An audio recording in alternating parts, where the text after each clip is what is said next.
Pues seguimos ya con el último bloque de charlas, que ahora sí son enfermedades más frecuentes que solemos ver en reptiles en consulta. ¿Trabajáis con reptiles? ¿Habéis trabajado con reptiles alguna vez? ¿No? Vale, pues empezamos por enfermedades metabólicas, que ya habéis visto que os las estoy repitiendo todo el rato, porque son las más frecuentes. Y la enfermedad metabólica por excelencia es la enfermedad metabólica ósea. Metabolic Bone Disease, ¿vale? EMO, ¿vale? MBD, ¿vale? Lo que queráis. Ya lo habéis leído, pero bueno. ¿Qué causas nos pueden llevar a enfermedad metabólica ósea? Dos grandes bloques. Nutricionales o manejo y... Ambiental entran dentro del manejo y nutricional. Y el otro gran bloque de causas, ¿qué enfermedad te puede conllevar a un déficit de vitamina D3? ¿Cuál es el último paso de síntesis de vitamina D3? ¿En qué órgano se hace? En riñón. ¿Vale? Entonces, cualquier enfermedad renal te puede desembocar en que no se genere el último paso de hidroxilación de la vitamina D3, del 1,25 de hidroxicolecalciferol, ¿vale? Y eso te va a desembocar en que no tienes vitamina D3, no puedes absorber el calcio en intestino, no puedes metabolizarlo y al final vas a acabar en el mismo sitio, en una enfermedad metabólica ósea. Deficiencias de calcio a nivel nutricional. Es muy común en situaciones que necesitas más cantidad de calcio, en animales en crecimiento, en hembras gestantes. Deficiencias de vitamina D3, no solo del calcio, a nivel de dieta y a nivel de exposición a luz ultravioleta. Los desequilibrios del calcio y el fósforo en dieta también nos van a llevar a la misma situación. Y fallos renales, sea cual sea la causa y la etiología del fallo renal. Afecta tanto a carnívoros como insectívoros, como herbívoros, como omnívoros, pero es muy raro en animales que comen grandes presas y presas enteras, como en serpientes, por ejemplo. Y es una enfermedad siempre de carácter crónico. ¿Vale? La enfermedad metabólica ósea no va a ser algo que aparezca de un día para otro, aunque se convierta en urgente cuando el cliente lo decide. ¿Vale? Luz ultravioleta. Hay que investigar siempre cómo se mantiene el animal, es lo que hemos ido comentando antes. Qué tipo de luz ultravioleta hay, la potencia, cuánto hace que la está utilizando y dónde está localizada. ¿Cuánto tiempo de vida media tiene la luz ultravioleta? 6-8 meses, más o menos. ¿Vale? Hay aparatitos igualmente, incluso hay aparatitos que se conectan al móvil para medir la longitud de luz ultravioleta, que esto es bastante útil y es tan fácil como ponerlos debajo de la luz encendida y puedes ver si ya se ha perdido por completo esa longitud de onda. Y los errores principales es poner las fuentes de luz por encima de cristal o de plástico o de metacrilato. No nos va a hacer ningún efecto. Entonces, idealmente en rejilla o por dentro del terrario, directamente sobre el animal. ¿Qué es lo que ocurre en todo este hiperparatiroidismo nutricional cuando realmente tenemos un déficit dietario? Pues al final tenemos este déficit dietario de calcio o un exceso de fósforo en el que tenemos descompensado la proporción calcio y fósforo. Por debajo de 2,1 y por debajo de 1 ya es lo más grave.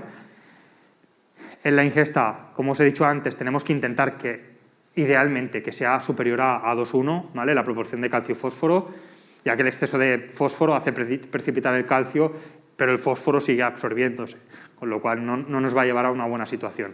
La deficiencia de colecalciferol dietético, de vitamina D, y la ausencia o los déficits de exposición a la luz ultravioleta, todo esto nos va a llevar a lo mismo. Hipocalcemia, hipovitaminosis D3, que se secrete palatormona y que esta palatormona lo que hace es empezar a extraer calcio de nuestro gran almacén, que son los huesos, y que al final se acaben descalcificando esos huesos. Cuando este déficit es nutricional o por manejo, hablamos de hiperparatiroidismo nutricional secundario. Y luego nos encontramos el renal. Enfermedad renal, mal manejo de carácter crónico, ausencia de humedad, ausencia de agua, estrés crónicos, lo que hace que al final la perfusión sanguínea esté disminuida en el riñón. Hipovitaminosis A, también daña el epitelio del riñón. ¿Qué genera la hipovitaminosis A? ¿Os suena algo en tortugas? ¿Qué signos genera? Ojos hinchados, ¿vale?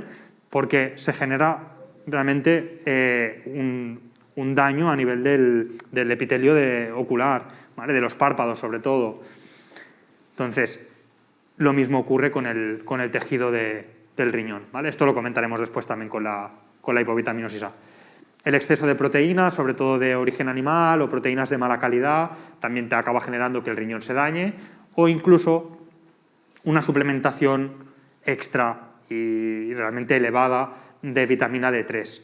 Muchas veces los suplementos que se usan de calcio para reptiles van muy suplementados con vitamina D3. Yo intento que si hay que suplementar con calcio alguna vez un reptil, porque tienes dudas en si el nivel que tenemos de calcio en la dieta no es correcto, siempre que sea libre de vitamina D3, porque si no vamos a generar realmente una intoxicación y al final lo que acabamos generando es una nefritis y fibrosis y calcificaciones renales, con lo cual nos va a llevar al mismo cuadro.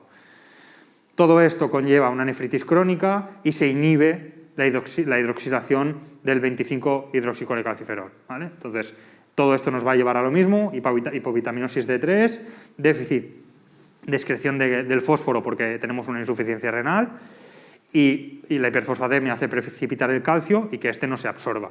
Entonces, acabamos en lo mismo, ¿vale? En paratormona excretándose para intentar sacar calcio de los huesos y que al final acabaremos en un déficit de calcio generalizado y esto es un hiperparatidismo renal secundario. Signos clínicos, sobre todo musculoesquelético, dificultad de mantener su propio peso y sostener la cola, mandíbulas de goma, ¿vale? Mandíbula blanda, deformación de la columna o el caparazón, fracturas espontáneas en huesos largos, engrosamiento de los muslos por osteodistrofia fibrosa, ahora veremos fotos, temblores musculares, sobre todo en animales adultos, y al manipularlos, en que el animal se intenta escapar y intentas utilizar calcio para mover músculos y empiezan a convulsionar, y parálisis lingual en camaleones. ¿Os acordáis de esta mañana que os decía, los camaleones pueden hacer prolapso de la lengua? Pues una de las causas es esta, y lo primero que habrá que investigar es que no haya hipocalcemia. Y parálisis del tercio posterior.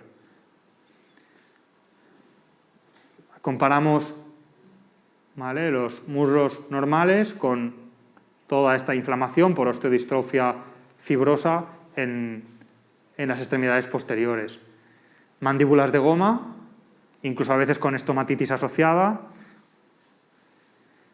deformaciones mandibulares, a veces prognatismo también, deformaciones de columna y hay mucho riesgo de fracturas durante el manejo del animal.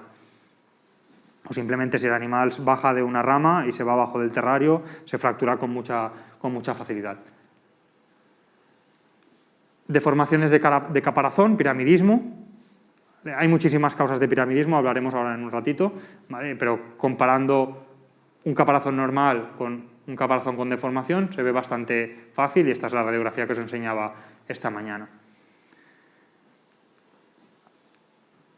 Piramidismo igual, ¿vale? Incluso aparición de signos también oculares, en este caso, que es completamente independiente de lo que es la enfermedad metabólica. Deformaciones ya llevadas al extremo del caparazón, o piramidismo también en tortugas acuáticas, deformaciones, ¿vale?, frente a lo que es la anatomía normal. Más de lo mismo, piramidismo en una tortuga leopardo, en una pardalis, también abombamiento del caparazón, ¿vale?, prognatismo,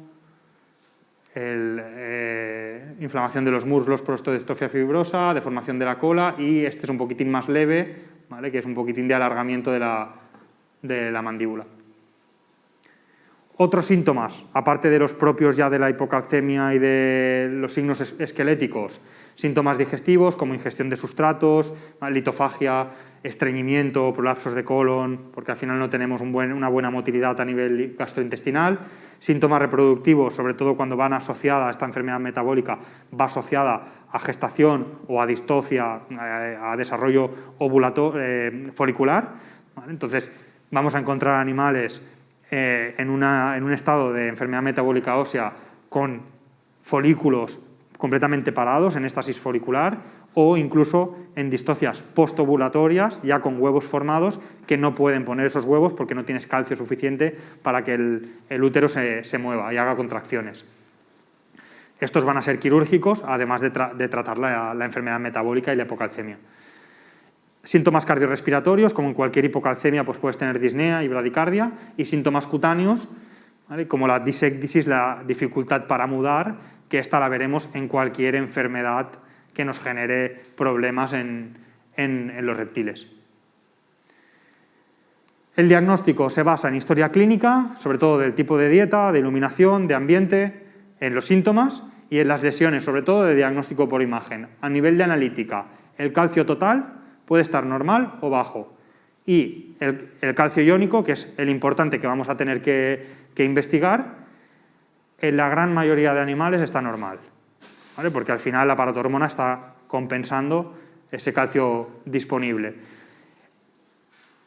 Es más fácil que el calcio iónico esté bajo que no el calcio total, ¿vale? Pero, por ejemplo, en tortugas el calcio iónico casi siempre está normal, hasta ya el estadio final de enfermedad metabólica, que es cuando baja un poco, ¿vale? Y esto pasa en muchísimas especies, no solo en tortugas. Por eso siempre os digo, sí, hay que tener un calcio iónico, pero no hay que fiarse tampoco aunque esté en rango. Y el fósforo normalmente suele estar elevado. Comparación entre, ¿vale?, lo que es las corticales normales de los fémures y densidad disminuida con muslos inflamados, osteidistrofia fibrosa, ¿vale?, y descalcificación ósea en las tertosiguanas. Aquí no vemos prácticamente nada, no hay hueso, ¿vale? No tenemos costillas, tenemos osteidistrofia por todo el animal, en fémur, en húmero, ¿vale?, tibia, peroné, ¿vale? Realmente está completamente en un estadio terminal, y el pronóstico de un caso así es grave, es muy grave, y es muchas veces de plantear eutanasia en un caso así.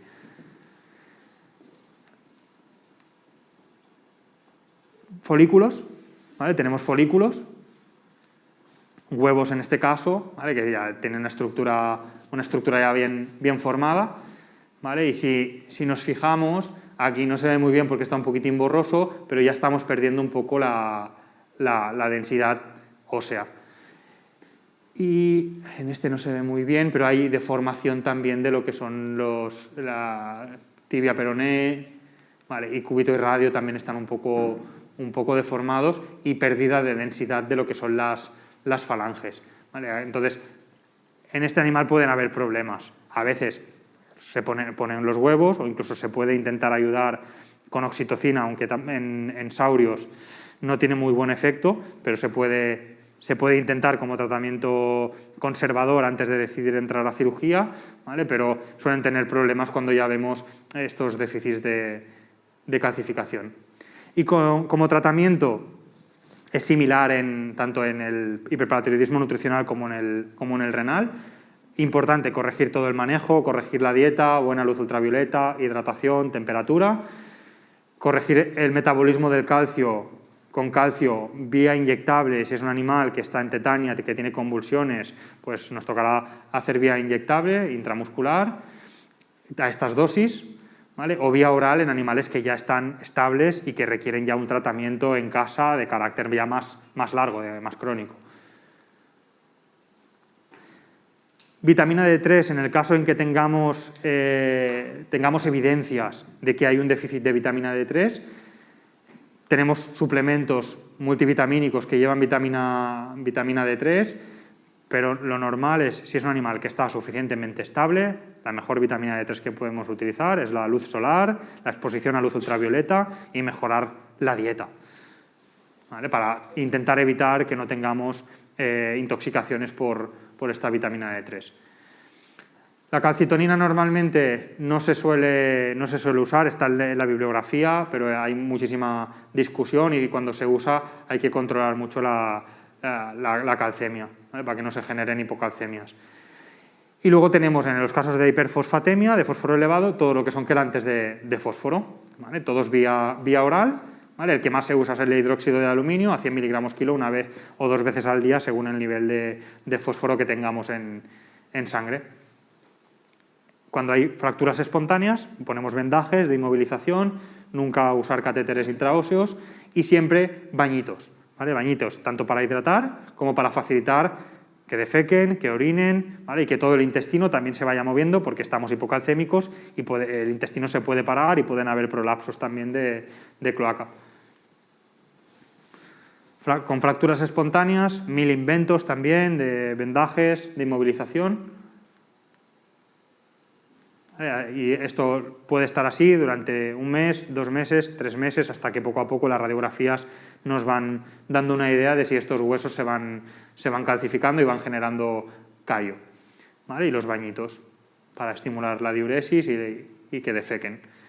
El tratamiento a nivel de hiperparatidismo renal es similar, prácticamente igual que en el nutricional, pero la única diferencia es que cuando hay hiperuricemia se usan fármacos para intentar disminuir el nivel de ácido úrico en sangre, ¿vale? Se utiliza el alopurinol como tratamiento principal a 10-20 miligramos kilo cada 24 horas vía oral y se puede usar también el probenecid, que en lugar de inhibir la xantina oxidasa, que es esta enzima que básicamente es la responsable de que se sintetice el ácido úrico, aquí lo que hace el probenecid es bloquear la reabsorción de ácido úrico a nivel del riñón, ¿vale? Entonces se pueden usar todos estos fármacos. Y si hay anemia marcada, podemos ayudarnos de esta transfusión para ganar tiempo y complementar con vitamina D3 y hierro para ganar un poquitín de tiempo e intentar que esos glóbulos rojos se vayan regenerando. Si es obviamente un fallo renal muy severo, no vamos a poder hacer gran cosa. Y si entra de urgencia, una enfermedad metabólica ósea, pues intentamos obtener un catéter intravenoso, nunca intraóseo, o fluidos subcutáneos o intracelómicos.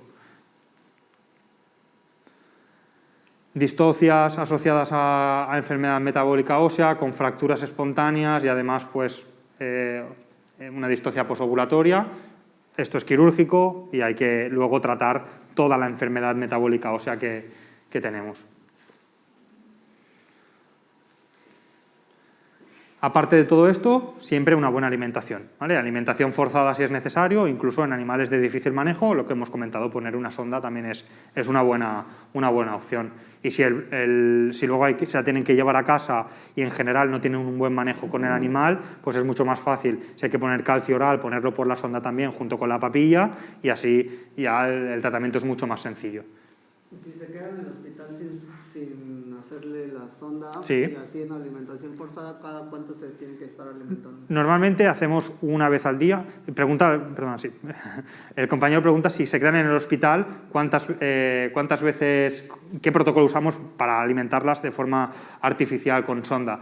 Normalmente se suelen alimentar una vez al día, ¿vale? Si es a volúmenes cortitos, las fórmulas que os he puesto antes de mantenimiento, a veces intentamos empezar por una dosis baja, pero hacer alimentación diaria poco a poco para que todo el intestino vaya trabajando y a partir de ahí, si son animales que luego están estables, incluso se puede hacer cada 48 horas, ¿vale? Siempre que alcancemos las kilocalorías correctas que necesitamos de mantenimiento, ¿vale? Pero normalmente los primeros días sí que se pueden alimentar una vez al día. Y una buena dieta es la base de la gran mayoría de las enfermedades que vemos en reptiles. Gota úrica, asociadas muchas veces a esta insuficiencia renal o a este hiperparatiroidismo renal secundario. Alcanzamos la gota úrica cuando el ácido úrico, la concentración de ácido úrico sobrepasa la solubilidad en el plasma, entonces cristaliza y se deposita sobre los tejidos.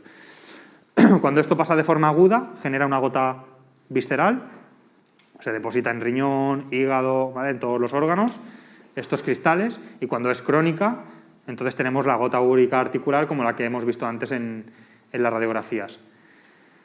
Las causas y los síntomas son los mismos que hemos visto antes.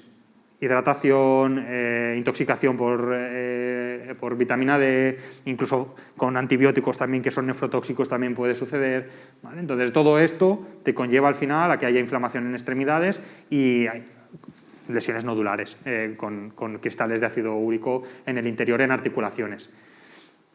Diagnóstico es similar al hiperparatiroidismo renal, pero además asociado a este aspirado que habíamos comentado antes de esas articulaciones para visualizar de forma microscópica los cristales. Y en la bioquímica no siempre tenemos un ácido úrico aumentado, porque como casi siempre ya está ahí todo acumulado en articulaciones, muchas veces el ácido úrico es normal. Y el tratamiento es el mismo que en el hiperparatiroidismo renal. Hay que disminuir ácido úrico, mejorar dieta, mejorar ambiente. Y si tenemos este hiperparatiroidismo asociado, hay que tratar con calcio también si tenemos hipocalcemia. Vale, aquí tenemos imágenes de gota úrica visceral, ¿vale? Donde vemos pequeñas mineralizaciones, ¿vale? Todos estos puntitos blanquecinos que vemos en riñón. En digestivo también tenemos mineralizaciones, ¿vale? Y esto ya nos indica que tenemos una gota úrica visceral. En los animales que tenemos referencias del tamaño del riñón, también radiográficamente se puede comparar la referencia con el tamaño renal de ese animal. En tortugas, inflamaciones de articulaciones, ya también nos puede hacer sospechar de gota úrica. Pasamos a enfermedades respiratorias y oculares.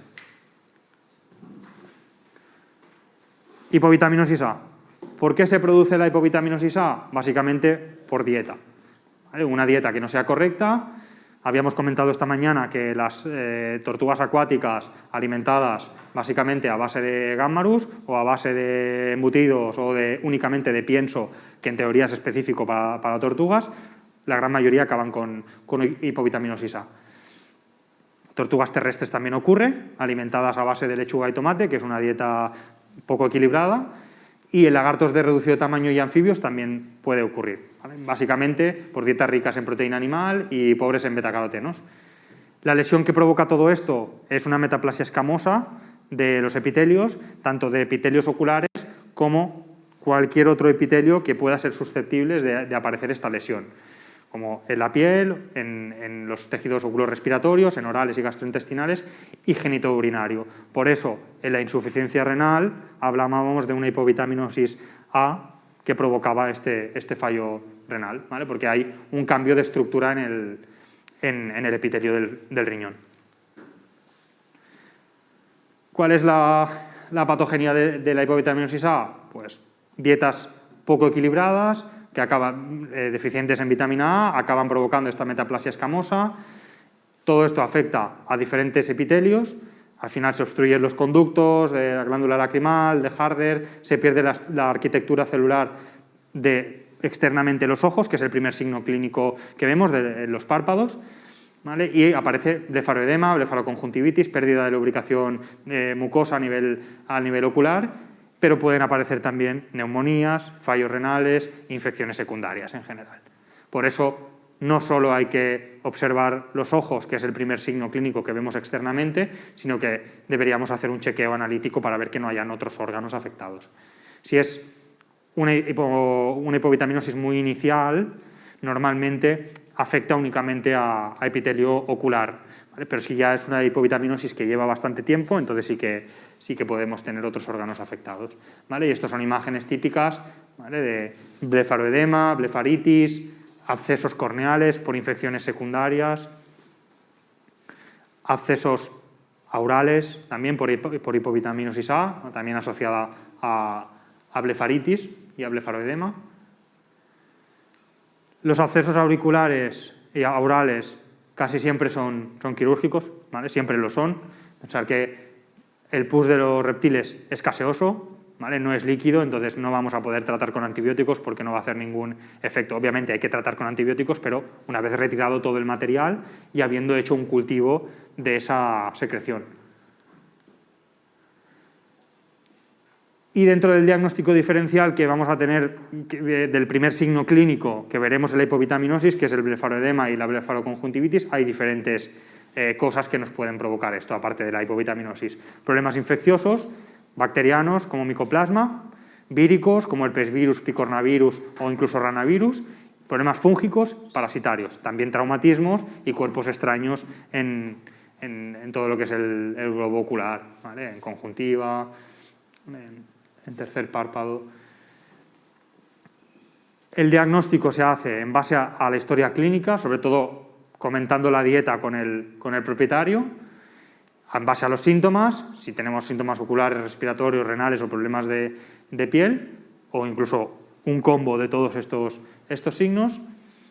Valoramos las lesiones y podríamos hacer un diagnóstico laboratorial para tener un diagnóstico definitivo, pero en general es poco práctico, porque para que las especies que estamos tratando, la cantidad que nos piden de sangre o de hígado es una cantidad bastante exagerada para poder tener un nivel de vitamina A en un laboratorio.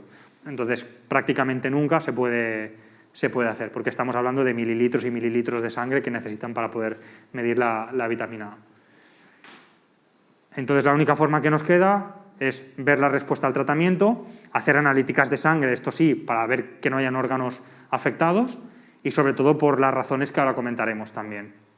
En animales adultos tenemos animales con signos clínicos recurrentes tratándolos con vitamina A, los signos desaparecen, al cabo de 2 meses vuelven a aparecer signos habiendo mejorado dieta y el ambiente todo perfecto, pero al final lo que vemos es que la función hepática está disminuida, hay una insuficiencia hepática y el hígado es donde se almacena la vitamina A. Entonces, si tenemos un fallo hepático, también vamos a generar signos de hipovitaminosis A. Entonces, por eso es importante, y sobre todo en animales adultos, valorar que la función hepática sea correcta. Hay múltiples referencias en cuanto al tratamiento. Normalmente lo que solemos usar es esta primera referencia, que son entre 1.500 y 2.000 unidades por kilo cada semana o cada 2 semanas incluso, ¿vale? Y se pueden realizar, lo normal son 2-3 tratamientos, ¿vale? Hasta 6 en la bibliografía aparecen, pero lo normal, si únicamente es un déficit dietario, casi siempre con 2 o 3 dosis es suficiente para que los signos oculares desaparezcan, siempre que hayamos tratado las infecciones secundarias aparte, además de la hipovitaminosis A. Se puede usar pomada oftálmica con vitamina A y al final el tratamiento en sí es soporte, mantenimiento, buena dieta, buen manejo, temperatura correcta y antibióticos en base a cultivo y antibiograma si tenemos conjuntivitis severas o si tenemos abscesos incluso en córnea. Entonces habrá que coger una muestra y enviar a cultivo. ¿El primero es inyectable? ¿El primero es inyectable? Sí, son inyectables. Todos los tratamientos son inyectables.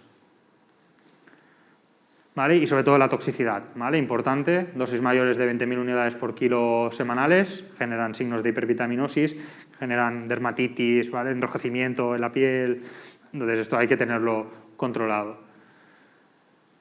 Signos oculares, ¿vale? Controlamos también que no hayan abscesos a nivel de boca que estén comunicados que vengan de un absceso aural en oído. Controlamos un poco todos los epitelios, ¿vale? Respiratorio, oral, ¿vale? Que esté todo correcto. Aquí tenemos secreciones a nivel ocular y abscesos, ¿vale? a nivel de oído. ¿Vale? Es el mismo que tenemos. En cuanto a enfermedades respiratorias, son enfermedades muy comunes por lo que hemos comentado, porque no hay diafragma. Entonces, cualquier germen, cualquier bacteria, cualquier hongo que entre en el sistema respiratorio se va a quedar ahí porque son animales que no pueden toser. Entonces, se va a ir multiplicando en ese epitelio respiratorio. Las causas: mala alimentación, condiciones higiénicas deficientes, humedades excesivas, donde proliferan los hongos, proliferan las bacterias, hipovitaminosis A por la misma causa que hemos hablado anteriormente, y en animales que tienen estomatitis, los gérmenes, las bacterias también descienden hacia pulmón. Agentes importantes, hay muchos más y cada vez tenemos más agentes infecciosos que ya los tenemos estudiados y controlados, pero os pongo los principales. Bacterias comunes, gram negativas son las más habituales. Luego tenemos Mycoplasma gazzitzi, que no va a crecer en un medio común, sino que hay que hacer PCRs para tener un diagnóstico definitivo.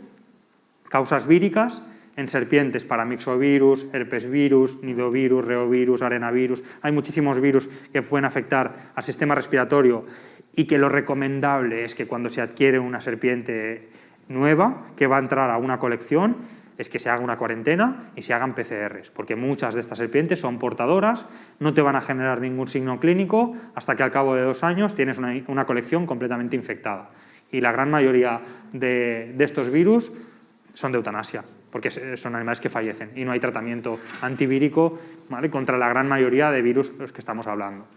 Sí que es verdad que en tortugas, por ejemplo, los herpesvirus, hay 3 tipos de herpesvirus, realmente hay algunos que son menos virulentos, hay otros que son más virulentos y según qué especie esté infectada, hay especies más susceptibles de fallecer por culpa de estos herpes, ¿vale? Pero en general intentamos siempre hacer un protocolo de cuarentena y de chequeo una vez entran animales nuevos a una nueva casa, a una nueva colección, a una nueva tienda, da igual. Causas parasitarias como los pentastómidos, que son los gusanos que están en pulmón, en realidad son nematodos, y causas fúngicas como Aspergillus, Cándidas y Chrysosporium, que son diferentes hongos que también pueden afectar al sistema respiratorio. Signos clínicos: secreciones nasales, disnea, respiración con boca abierta, tortugas con cuello extendido intentando respirar, sonidos respiratorios, ¿vale?, por culpa de la mucosidad, flotación escorada en tortugas, sobre todo acuáticas, cianosis y ya anorexia y letargia, que es el signo inespecífico de cualquier reptil que se encuentra mal. ¿Vale? Si os fijáis aquí, tenemos todo lleno de secreción, ¿vale?, de placas marronosas, que normalmente este animal tenía signos respiratorios, pero está asociado a una estomatitis. ¿Vale? Aquí tenemos muchísima secreción oral, es secreción traqueal, cuando abre tráquea y respira ves que suelta bastante secreción mucosa. PCRs hechas, nidovirus positivo, ¿vale? Nidovirus es un tipo de virus que hace más o menos una década que solemos tener ya noticias de él. Desde hace muchos años veíamos serpientes, sobre todo pitones, que es donde nos afecta más nidovirus, con signos respiratorios. No sabíamos por qué no respondían al tratamiento antibiótico con cultivos hechos y demás, y al final, pues como todas estas enfermedades, se descubre que hay un virus nuevo, que es este virus, que es nidovirus, que no tiene tratamiento y que lo único que puedes hacer es tratar las infecciones secundarias para intentar mantener al animal de forma crónica como portador asintomático, que pase el estado de viremia y que luego lo mantengamos aislado completamente asintomático, ¿vale? Entonces, esto es un tipo de virus que lo tenemos que tener presente. Esto creo que es no sé si es una foto, ¿vale? Pues lo mismo que os comentaba en esta foto antes, toda la secreción que tenemos en la boca, ¿vale? Normalmente también cuando abren glotis y ves que están respirando, pues sale toda la secreción que está generando a nivel de tráquea. Abrasiones, ¿vale?, y destrucción de cornetes cuando tenemos rinitis severas por herpesvirus o micoplasma, también con signos oculares, edemas, ¿vale?, a nivel de cuello, ¿vale?, boca completamente llena de secreción, ojos cerrados, con conjuntivitis.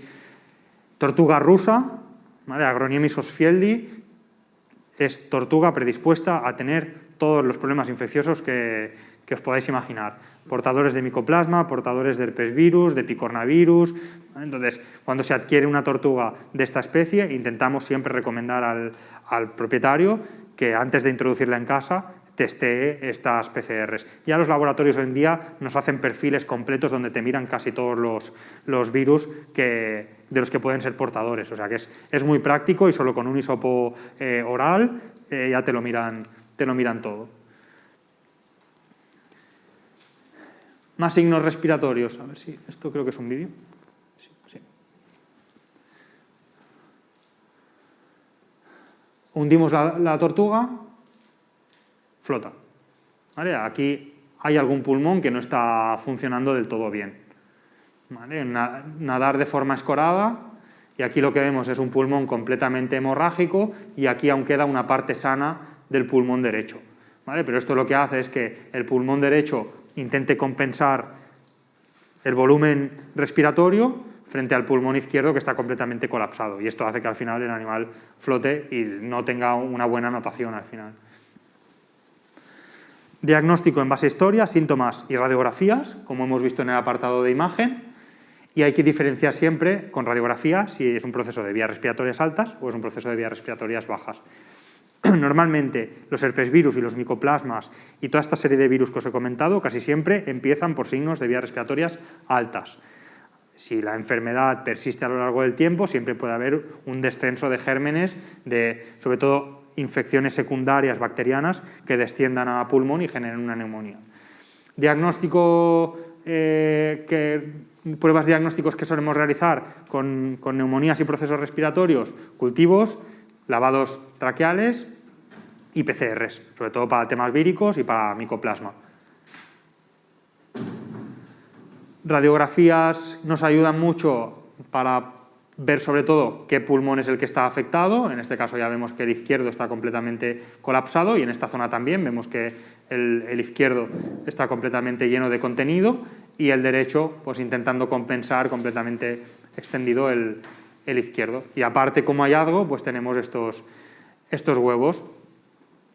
Aquí hay que intentar valorar si realmente tenemos una distocia que ha generado una celomitis, una inflamación del útero, salpingitis, y las bacterias se están moviendo y están generando una sepsis y ahí están apareciendo una neumonía secundaria, o si simplemente es una neumonía y los huevos son un hallazgo. Esto al final es cuestión de hacer analíticas, ver un poco cómo tenemos todo, se puede hacer eco también para valorar un poco la pared del útero, ver cómo está, si hay líquido libre dentro de ese útero que indicaría infección. Entonces, a partir de ahí se decide un poco qué plan realizar, si solo tratar la neumonía o si se trata la neumonía y luego ya decidiremos si tenemos al animal estable, entrar a hacer una ovariosalpingectomía.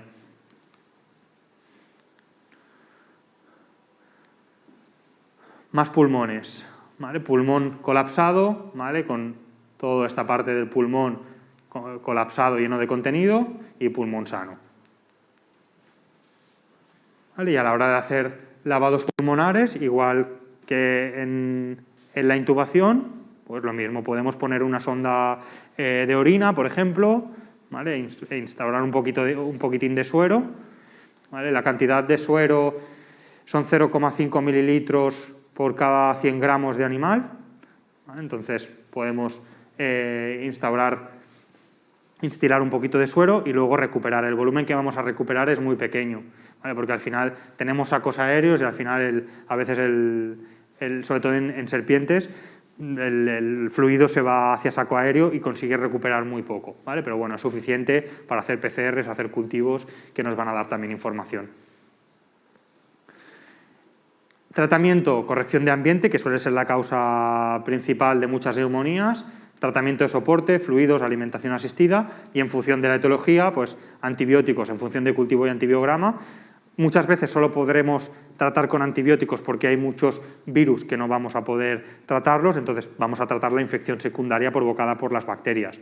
Entonces, virus como el herpes sí que tenemos algún antivírico con los que poder tratarlo, no es la panacea. Entonces, se puede intentar, pero casi siempre vas a tener que tratar las infecciones secundarias.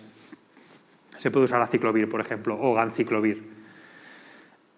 Podemos usar mucolíticos, nebulizaciones, ¿vale? Se pueden hacer también con antibióticos, con F10, ¿vale? Con antifúngicos si es necesario. Y si hay recidivas, con el tratamiento parenteral o realmente no hay ningún efecto, se puede realizar tratamiento intraneumónico. Hay que trocarizar el caparazón, pero esto nos permite llegar con un catéter a la zona que tenemos el pulmón más afectado, o si tenemos un foco pulmonar que no mejora, pues instilar tratamiento directamente en esa zona. ¿Alguna pregunta hasta aquí de momento? ¿Todo bien? Vale, seguimos con enfermedades gastrointestinales, entonces. Sí.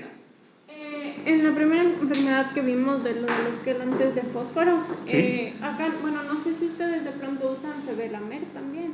¿El? Sevelamer. No, pregunta sobre un fármaco quelante del fósforo, que es el Selenamer. Sevelamer, sí. No.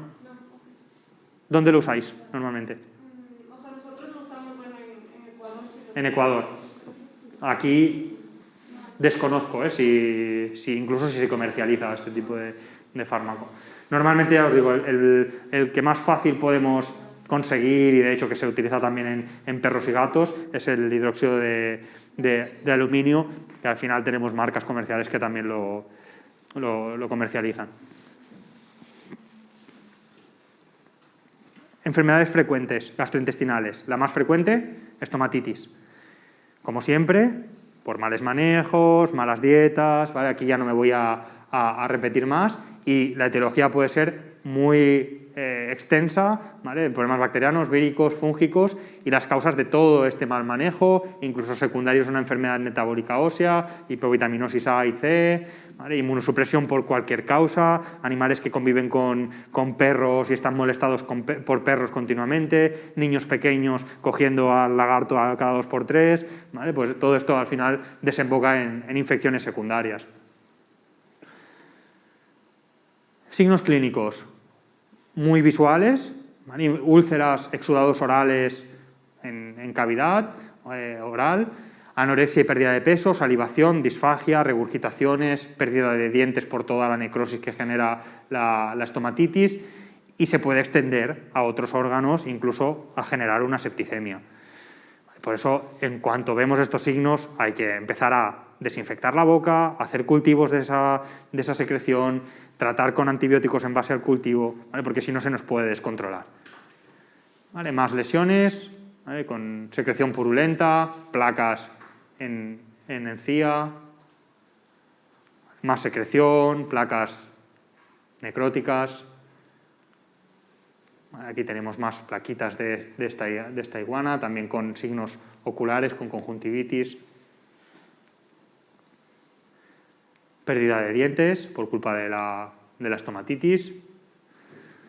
Y el diagnóstico en base a historia y signos clínicos, radiografía sobre todo para descartar complicaciones o otras infecciones secundarias por septicemia, y sobre todo para tener una idea de cómo está la mandíbula, si hay desmineralización, si hay osteomielitis, ¿vale? Entonces esto es importante. Cultivo y antibiograma y PCRs para descartar también virus asociados a esta estomatitis. Hay que corregir ambiente en cuanto al tratamiento, desbridar bien y hacer limpiezas con antiséptico de las heridas. Se puede hacer con clorexidina, o oraldine, que es lo mismo, clorexidina, ¿vale? Y siempre antibiótico en base a cultivo y antibiograma, y alimentación forzada, como hemos ido comentando hasta ahora. Más problemas gastrointestinales que nos podemos encontrar. Trastornos del aparato digestivo. Al final, lo que suele ocurrir es que el animal intenta defecar y no puede, o defeca muy poco o tiene dolor al defecar. Los movimientos peristálticos prácticamente son ausentes cuando hacemos una ecografía y miramos si hay motilidad intestinal, ¿vale? No suele haber. Cuando consiguen hacer algo de heces son muy duras, muy secas, ¿vale? O en muy poca cantidad, y tenemos, tal como os decía, dolor, tenesmo, ¿vale? Anorexia a la hora de defecar. Causas que pueden generar constipación, en este caso, mal manejo, temperatura inapropiada, sobre todo temperaturas elevadas que generan que el animal se deshidrate, falta de acceso al agua, baja actividad física, alimentación deficiente, deshidratación. Si os fijáis, casi todas las enfermedades es lo mismo, ¿vale? Hay que informar al propietario de cómo se debe tener al animal, qué condiciones necesita, porque la gran mayoría de enfermedades están relacionadas todas con un mal manejo. Y soy muy pesado porque al final es siempre lo mismo y siempre es la misma historia, pero hay que informar al propietario.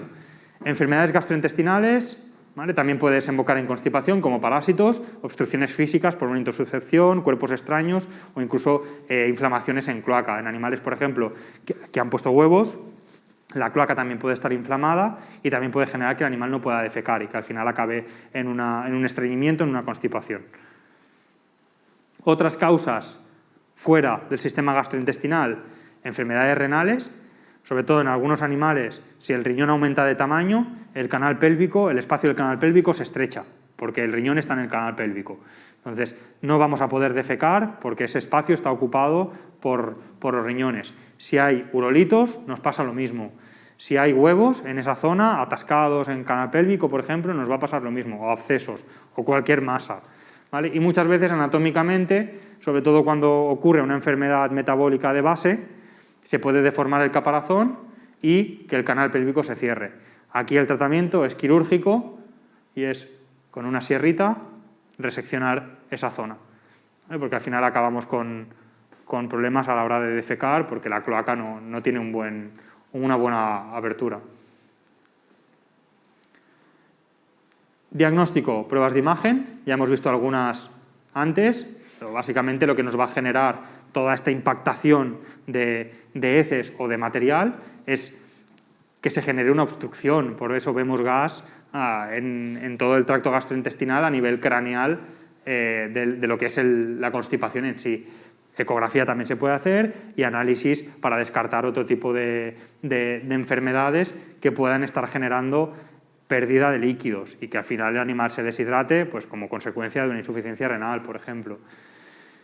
Tratamiento, mejoras de dieta y manejo, tratamiento de soporte, hidratación, lubricación intestinal con lactulosas, aceites minerales, por ejemplo, papillas para rehidratar intestino y tratar siempre si hay una causa primaria, ¿vale? Si es solo un problema de manejo, pues solucionaremos el problema de manejo y trataremos solo la constipación, intentaremos que el animal vaya vaciando todo este material, pero si hay una enfermedad renal hay que tratarla, ¿vale? De base.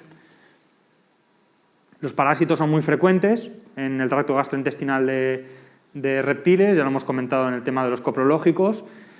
Entonces, en cualquier animal hay que hacer coprológico, cualquier animal que entra a consulta, la primera muestra que hemos de tomar es de las heces.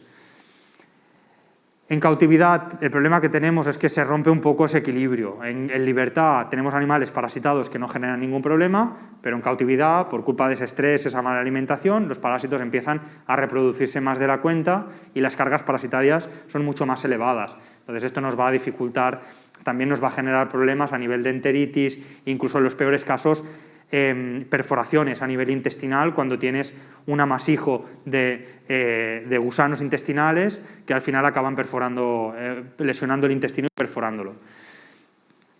La gran mayoría son parasitosis subclínicas, pero también tenemos parasitosis crónicas que nos generan pérdida de peso, anorexia, regurgitación, diarrea, estreñimiento, ¿vale? Y al final vemos incluso parásitos vivos, gusanos vivos en las heces o incluso vía oral. Que esto ya te empieza a hacer sospechar que hay un desequilibrio bastante grande con la carga parasitaria a nivel de intestino. Se pueden hacer frotis en fresco, se pueden hacer frotaciones, tinciones especiales para detectar sobre todo Cryptosporidium, se pueden hacer PCRs, ¿vale? Hay muchísimas pruebas para detectar diferentes tipos de parásitos. Lo más comunes son los oxiúridos, pero también tenemos acantocéfalos, ascáridos, tenemos estrongíridos, tenemos muchísimos. ¿Vale? Cada vez pues, hay que ir al parásito, mirar a ver qué especie es y nada, instaurar tratamiento en base al parásito que tengamos. Tenéis aquí los tratamientos escritos para criptosporidios con paramomicina, para ciliados y flagelados con metronidazol o con fenbendazol. Estos son los protocolos, ¿vale? Que los tenéis en los libros, y los protocolos son los mismos que para nematodos, ¿vale? El fenbendazol se usa con los mismos protocolos anteriores. También se puede usar levamisol con estas dosis, en lagartos y serpientes a dosis única y se repite en 2 semanas a 10 miligramos por kilo y a 5 o 10 miligramos por kilo en tortugas. La ivermectina se puede usar, pero sobre todo lo más importante es que es tóxica para para quelonios escíndidos y cocodrilos. Y también está descrita toxicidad en camaleones. ¿Vale? Recuerdo un caso de un cocodrilo que lo habían desparasitado con ivermectina, y llegó en shock y falleció a las pocas horas. Entonces hay que conocer, y los tenéis en los libros, en los formularios de reptiles, especificado para qué especies es tóxica esta ivermectina. ¿Vale? Y en cestodo se puede usar el praziquantel. Hay enfermedad por intususcepción intestinal. ¿Hay enfermedad por intususcepción intestinal? Sí, las hay.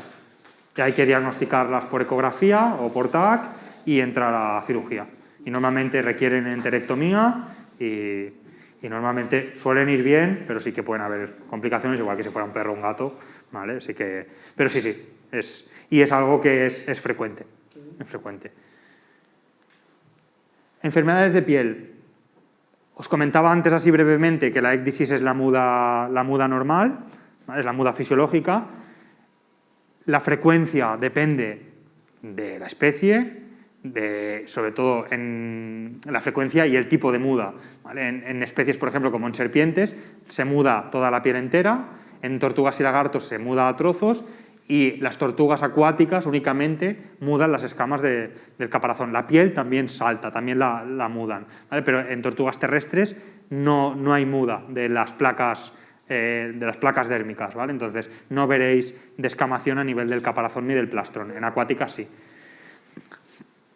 También la muda depende de factores ambientales, del estatus nutricional y si son animales jóvenes que mudarán más frecuentemente porque están creciendo. La disecdisis es la muda patológica, que hay muchísimas causas, desde causas ambientales por baja humedad, porque al final la piel no se impide mudar porque tenemos una baja humedad ambiental, ausencia de materiales o sustrato abrasivo en el terrario. A los reptiles les gusta frotarse con piedras, frotarse con troncos para poder desprender la piel. Si esto no lo tenemos en el terrario, va a ser muy difícil que el animal pueda mudar con facilidad, ¿vale? Y como siempre, problemas de mal manejo que ya no me voy a repetir más. El estrés, enfermedades primarias, cualquier enfermedad en general te va a desembocar en una disecdisis, en una dificultad para mudar, ¿vale? O sea que no os comento más, pero en general cualquier molestia, cualquier enfermedad de base nos va a generar que el animal mude de forma incorrecta. Los signos clínicos que puede generar la muda patológica: anorexia, fragmentos de piel no desprendidos, membrana especular, el espéculo de las serpientes y de algunos gecos puede quedar retenido, y necrosis de dedos y cola, por lo que os decía antes, porque al final la punta de los dedos y la punta de la cola quedan fragmentos de piel durante algún tiempo y hace que la vasculatura no llegue, hace constricción en esa zona y acaba necrosándose. Algunos ejemplos de mudas patológicas, ¿vale? Con fragmentos de piel que no han mudado la piel entera. En caso de las serpientes, en las mudas normales se muda la piel por completo en una sola pieza. En este caso hay varios fragmentos de piel que no se han desprendido. En camaleones con persistencia de lo que es la piel de los párpados y necrosis de los deditos por, ¿vale?, persistencia de piel en esa punta de los dedos. Hay que retirarlo, desinfectar, muchas veces incluso esta falange se acaba secando y hay que recortarla, reseccionarla después, ¿vale? Y ya está, no suele generar grandes problemas. Pero aquí hay que investigar por qué estamos teniendo esas mudas anormales. Más situaciones. Esto es una muda normal de un dragón barbudo, lesiones en la cola por culpa de que esa piel queda retenida en la punta de la cola, muda patológica por falta de humedad y muda patológica asociada a infección fúngica. En este caso a Chrysosporium guarroi, que es uno de esos hongos que os comentaba esta mañana, o Nanisopsis guarroi, que es el nuevo nombre que tiene. Os lo pongo ahora en un rato. Vale, las pruebas complementarias, pues todo lo relacionado con piel, citologías, histopatología, hacer cultivos si es necesario, si hay mucha infección en piel, y PCRs en procesos víricos o fúngicos, como puede ser el Chrysosporium anamorph Nanisopsis briesi, que es el nombre antiguo de este Nanisopsis guarroi o Chrysosporium guarroi, que os decía ahora, y nuevos hongos, que es el Ophidiomices ophiodicola, que es un hongo de la misma familia que este que os comento, que es de saurios, pero este es de serpientes, ¿vale? Esto os lo paso ahora en las siguientes diapos. Tratamiento, como siempre, mejorar manejo, rehidratar al animal, bañitos para reblandecer la piel, rehidratar todo, incluso se puede usar crema hidratante o vaselina para intentar lubricar un poco todo, y a partir de ahí, una vez está todo bien reblandecido, se extraen las las mudas poco a poco, con cariño, porque al final hay piel debajo, que es piel sana, y sí que podemos lesionarla también. Si hay disfunción tiroidea y si investigamos con analíticas de sangre si el tiroides, que es el órgano por excelencia que va a regular las mudas, está afectado, pues podemos usar sales de yodo o yodo en el alimento o incluso tiroxina a dosis empírica. No es algo que se use habitualmente, pero está descrito en los libros y ahí lo tenéis para que tengáis la información. Si sospechamos de una falta de vitamina C, se usa ácido ascórbico y siempre tratar la causa primaria cuando tengamos otras enfermedades. Abscesos y masas. En cuanto a problemas de piel bacterianos, pues también nos encontramos con múltiples abscesos, sean abscesos palpebrales, abscesos en el plano nasal, por estas heridas que comentábamos antes que ellos van haciendo por intentar salir del terrario. Siempre hay que hacer cultivo, la gran mayoría son quirúrgicos, por no decir todos, porque al final ya os fijáis en el pus duro que tienen por la ausencia de lisocimas en los heterófilos, ¿vale? Y hay que retirar todo el material y hacer cultivo. Otras enfermedades que podemos encontrar, lo que se llama el blister disease, que esto simplemente es enfermedad de piel causada por una humedad excesiva y que las bacterias proliferan más de la cuenta en esa piel. Y normalmente las bacterias asociadas son estas tres, que son Aeromonas, Citrobacter y Serratia. Hay que tratar el ambiente y sobre todo si hay una necrosis epidérmica hay que desbridar bien toda la piel y desinfectar todo y obviamente hacer cultivo. Dermatitis fúngica, lo que os he ido comentando hasta ahora. En saurios tenemos este hongo, que es Chrysosporium warroi, que si os fijáis son lesiones grisáceas, ¿vale? Que se generan, en este caso tenemos aquí en la zona de cúbito y radio y en la zona de la comisura, ¿vale? Son lesiones grisáceas que son generalizadas en la gran mayoría de todo el cuerpo y que incluso es un hongo que puede generar enfermedad sistémica. Veremos cómo se puede diagnosticar, ¿vale? Y en ofidios tenemos este hongo que es del mismo grupo y que es un hongo relativamente nuevo, se descubrió hace unos años y ahora todos los estudios que tenemos de enfermedades fúngicas en serpientes son de este hongo. Entonces también lo tenemos que tener en cuenta cuando llegan serpientes con problemas dermatológicos a consulta. Es un patógeno probablemente obligado, generan enfermedades sistémicas y las especies frecuentes de afectación, sobre todo del Chrysosporium warroi, son los Camaleones calyptratus, las pogonas y las iguanas, aunque está descrito también en otras especies. ¿Vale? Tenemos lesiones típicas del Chrysosporium, que también se llama Yellow Fungus Disease, porque genera lesiones inicialmente amarillentas y luego ya son lesiones costrosas tirando a grisáceas. ¿Vale? Cada vez que vemos estas lesiones en cabeza, en extremidades y en general en el resto del cuerpo, hay que tener en cuenta este hongo y hay que intentar testearlo, sea mediante cultivo, sea mediante PCR, como veremos ahora. Pueden llegar a una destrucción de la mandíbula si la infección es muy avanzada, sobre todo por complicaciones también bacterianas. Más lesiones por Chrysosporium warroi, descamaciones, lesiones grisáceas por toda la zona del cuello, ¿vale? En cabeza, ¿vale? Y todo esto también genera que haya una dermatitis bacteriana secundaria asociada a la infección fúngica. En esta imagen, en la citología, solo veíamos bacterias y heterófilos degenerados. Aquí, con PCRs y con cultivo, diagnosticamos que de base no solo hay una dermatitis bacteriana que es secundaria, sino que hay un hongo de base, que hay que tratarlo también. Y aquí tenemos un poco el peor de los pronósticos. ¿Vale? Este mismo Chrysosporium, en este caso en concreto, apareció como una pequeña lesión en la zona de la nariz, igual que la que tenemos aquí, en la cola, ¿vale? Y poco a poco, a pesar de estar con tratamiento antifúngico, limpiezas, curas, antifúngicos tópicos, la lesión se va extendiendo. Al final, perdemos el ojo, invade la cavidad nasal y realmente no tenemos mucho más que hacer porque el hongo ya está invadiendo estructuras vitales. ¿Ninguno de estos hongos brilla con la lámpara de No brilla. Comentaba el compañero si alguno de estos hongos brilla con la lámpara de Wood, ¿no? ¿Te refieres? No, ninguno de estos brilla con la lámpara. Entonces hay que hacer para diagnóstico, hay que hay que hacer cultivo o hacer PCRs, que es como normalmente tenemos el diagnóstico prácticamente definitivo. También por histopatología, cogiendo una muestra de biopsia, también se puede detectar. Diagnóstico, cultivo, biopsia, PCR. Tratamiento en sí es paciente estable, con tratamiento de soporte, antibióticos en base a cultivos siempre que haya infección bacteriana secundaria y desinfectar de forma tópica, y si ya tenemos el diagnóstico hecho, pues intentamos tratar con antifúngicos tópicos, como por ejemplo spray de terbinafina, aparte del tratamiento oral. Hay mucha bibliografía, hay varios protocolos descritos, pero tampoco son la panacea porque muchos animales acaban falleciendo porque no conseguimos controlar la infección. Una pregunta. Sí. Para el cultivo, ¿cómo hace la toma de muestra? Para el cultivo, ¿cómo hacemos la toma de muestra?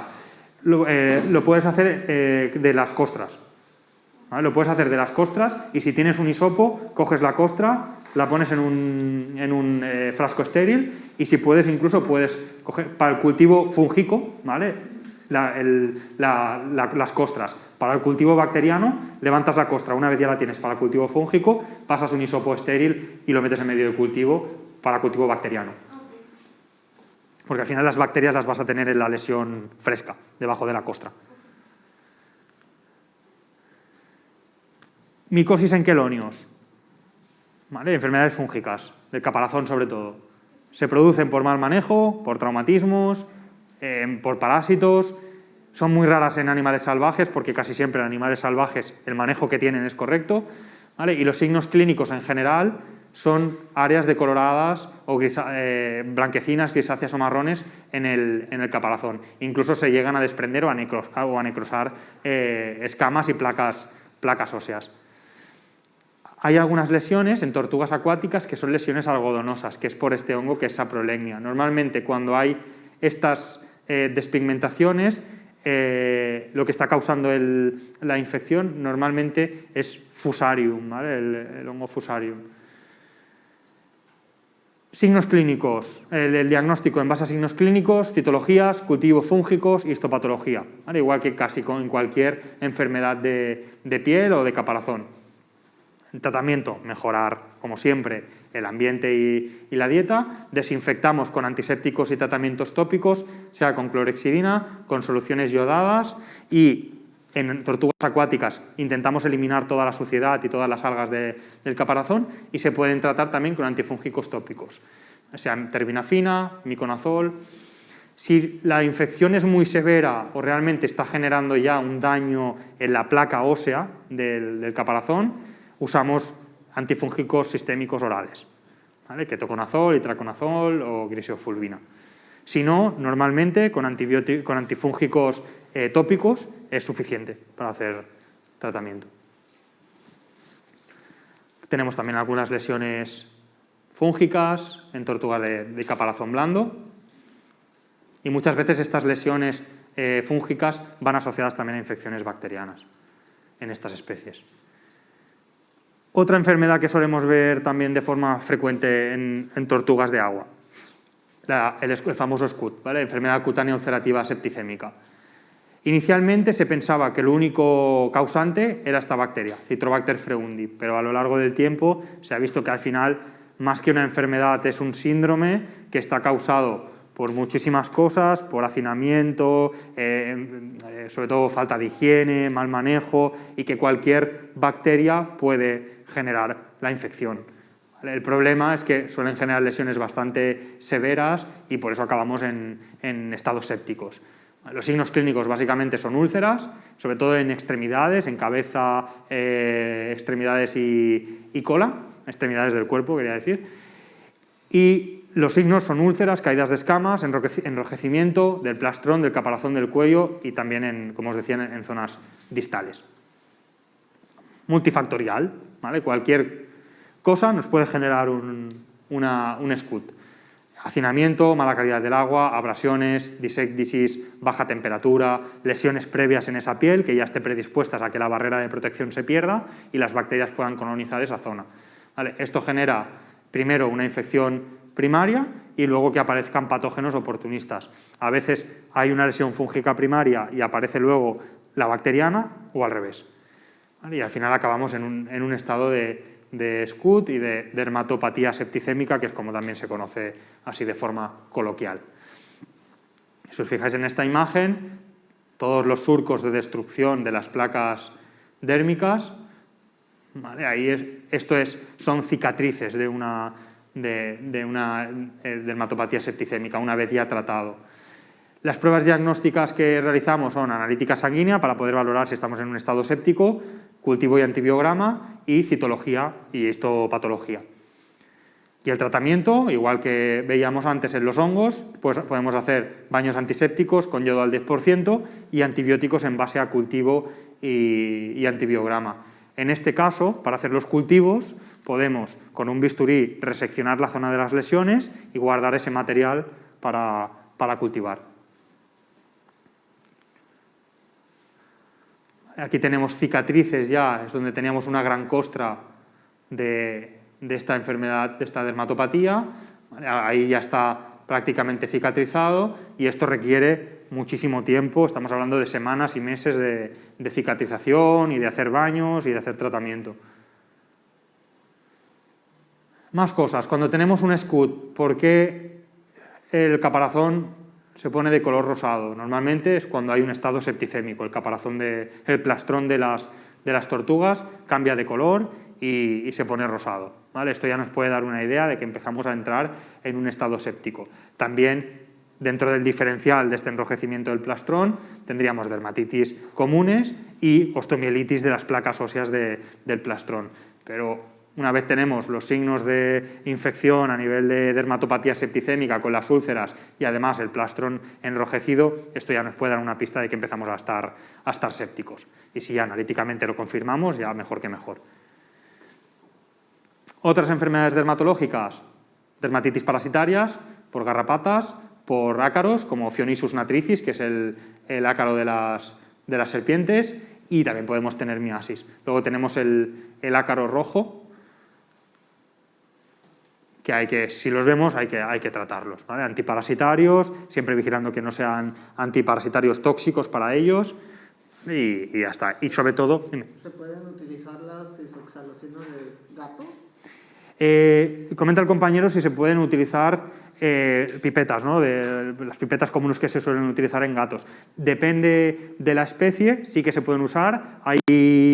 Incluso hay estudios hechos poniendo un esparadrapo impregnado en la zona del cuello con las pipetas, y normalmente van valorando la carga parasitaria tanto a nivel de ácaros como a nivel incluso intestinal para los productos que también actúan frente a gusanos intestinales, y sí que hay eficacia, ¿vale? Sí que hay eficacia. Lo único que, claro, necesitas tener un apósito impregnado porque la piel es prácticamente impermeable. Entonces necesitas que esté durante mucho tiempo el apósito impregnado para que se vaya absorbiendo poco a poco en la piel, ¿vale? Pero sí que se puede usar. Aquí creo que hay estudios hechos con el Profender, que es también pipetas, ¿vale?, que se utilizan en perros y gatos, también para este tipo de patologías. Quemaduras es una de las cosas habituales, ¿vale? Las quemaduras, sobre todo cuando ponemos piedras calefactoras o sobre todo cuando tenemos bombillas que no están protegidas por rejilla y te encuentras a la serpiente tomando el calor enroscada en la bombilla, ¿vale? Durante horas en esa bombilla, que obviamente la temperatura que tiene esa bombilla es muy elevada. Intentamos que las fuentes de calor estén protegidas o estén por debajo o por fuera del terrario. Inicialmente empiezan con un poquito de eritema y luego ya empezamos con una necrosis de toda la piel, y con lo que esto conlleva de infección bacteriana secundaria, de pérdida de proteínas, y ya entramos en estados más complicados, ¿vale?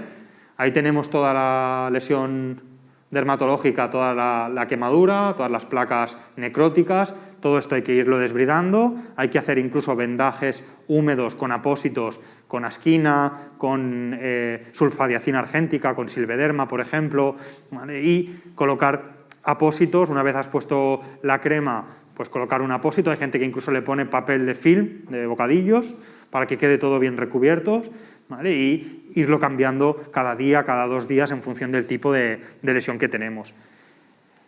Antibiótico de cobertura en base, si podemos, a cultivo antibiograma. Aquí es una de las pocas patologías que estaría justificado empezar con antibiótico sin tener un cultivo, ¿vale? Porque al final necesitas antibioterapia sí o sí de cobertura para todas estas lesiones, pero si podemos obtener una muestra, pues perfecto. Así pondremos un antibiótico más específico. Más lesiones, aquí menos severa, solo con un pequeño eritema. Y ¿Con qué antibiótico iniciarían? ¿Con qué antibiótico iniciaría? Esto es complicado. Esto no sé si puedo decirlo en público. No. Normalmente los tratamientos de elección de amplio espectro en reptiles se suele usar fluoroquinolonas, enrofloxacino, marbofloxacino. Hay algunos países que las fluoroquinolonas sin cultivo legalmente no se pueden utilizar, ¿vale?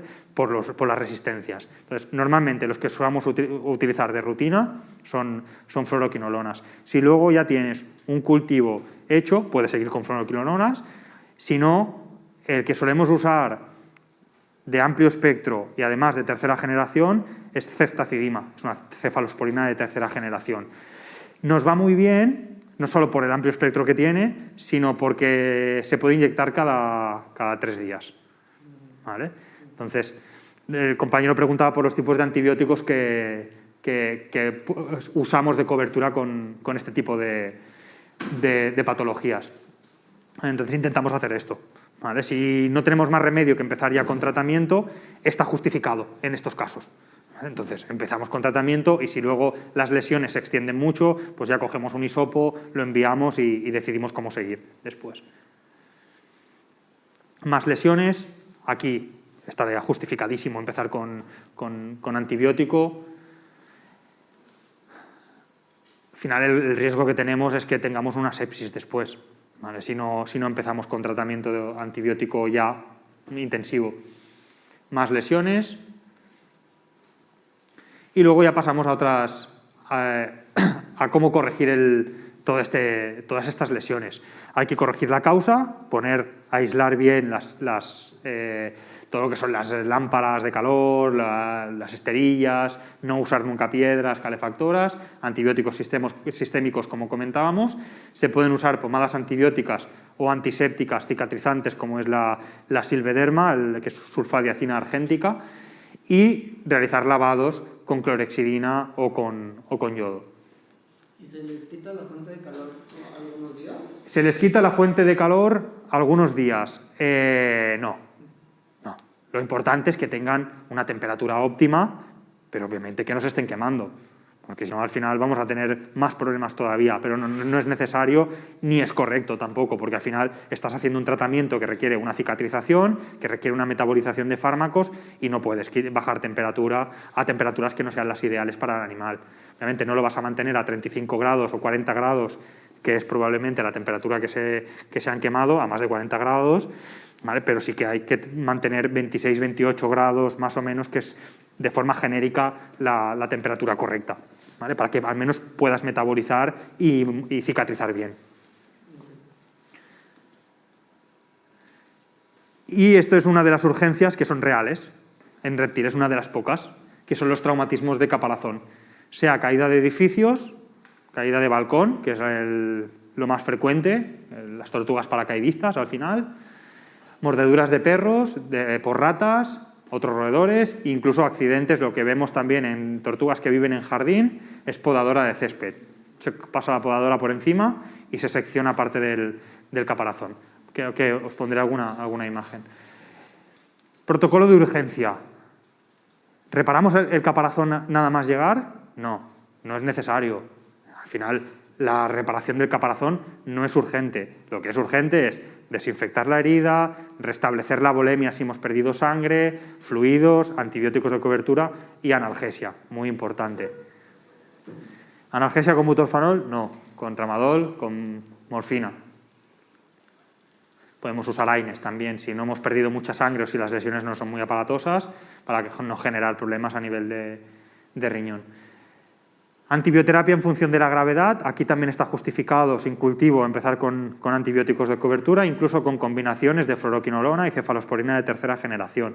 Sobre todo si son lesiones como esta, infectadas con hierba o mordeduras de perro, que también son bastante frecuentes que se infecten y nos generen luego problemas. Si hay una pérdida de sangre muy severa, transfusión, o si no, podemos hacer complejos vitamínicos para intentar hacer un poquitín de ayuda. Si son tortugas acuáticas, se mantienen fuera del agua el tiempo que sea necesario, hasta que todo cicatrice, podamos reconstruir el caparazón y demás.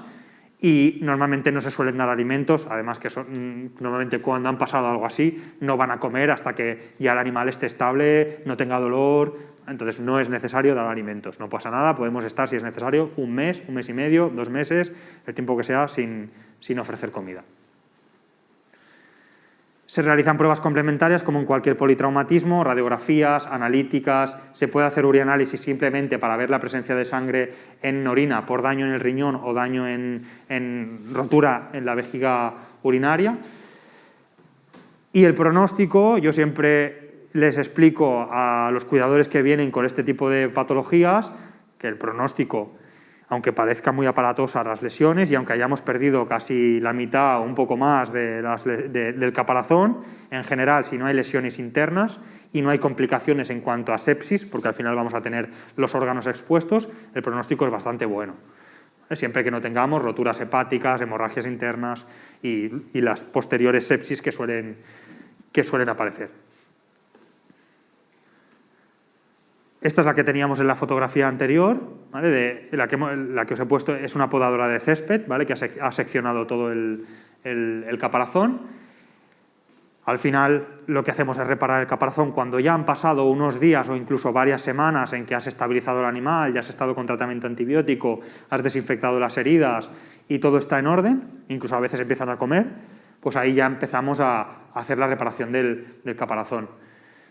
¿Con qué podemos reparar ese caparazón? Tenemos muchísimos materiales. Tenéis dos, un ejemplo, ¿vale? Que es la fibra de vidrio y la resina epoxi. ¿Qué más podemos usar como fuente de material para reconstruir el caparazón? ¿Qué podríamos usar? Pegamento tisular.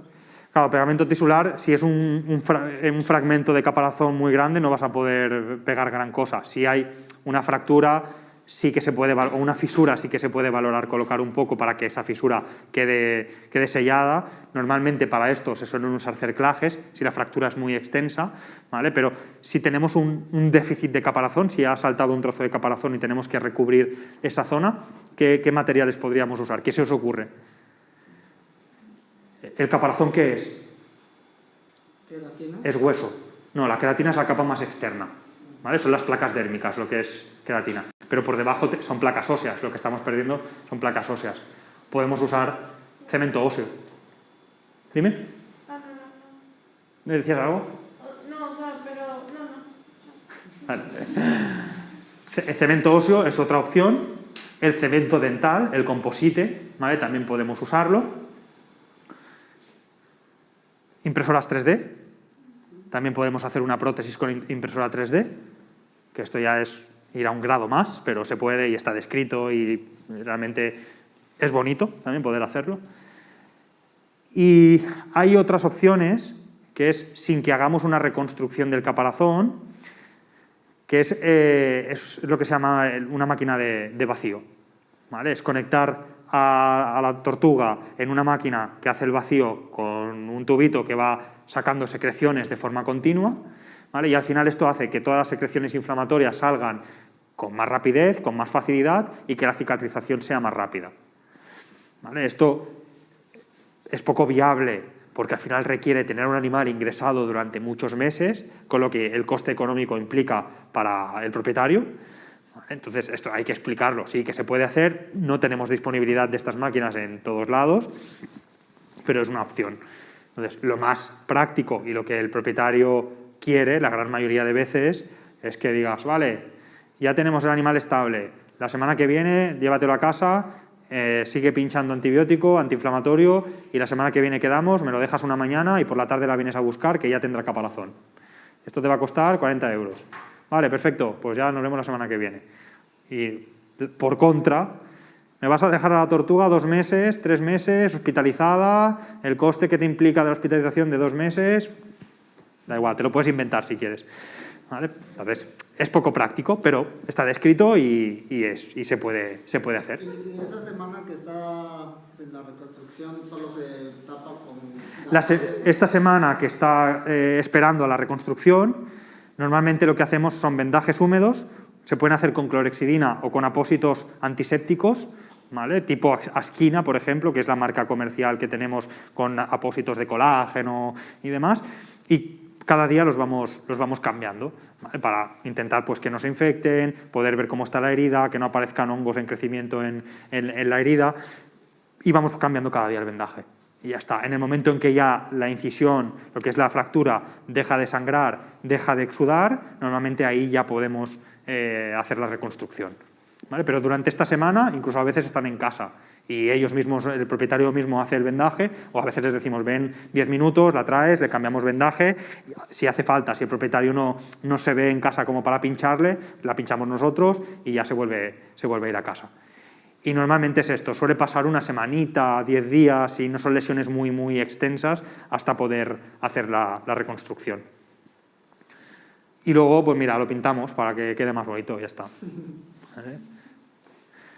Más fracturas, mordida de perro, si fijáis todo esto es un desgaste de colmillos intentando morder el caparazón, todas las zonas despigmentadas. Aquí han saltado las placas cutáneas y debajo tenemos hueso, ¿vale? Entonces, esto va a quedar así, sí que se puede intentar proteger si quieres hacer una prótesis, pero realmente no pasa nada, no genera ningún problema, ¿vale? Aquí hacemos vendajito sobre todo para recubrir esta fractura que tenemos en el plastrón, ¿vale? Que esto al final ha quedado como una bisagra, y esto es resina epoxi, ¿vale? Que hace ya de fijación una semanita después de lo que es el traumatismo, ¿vale? Y esto ya pues queda así.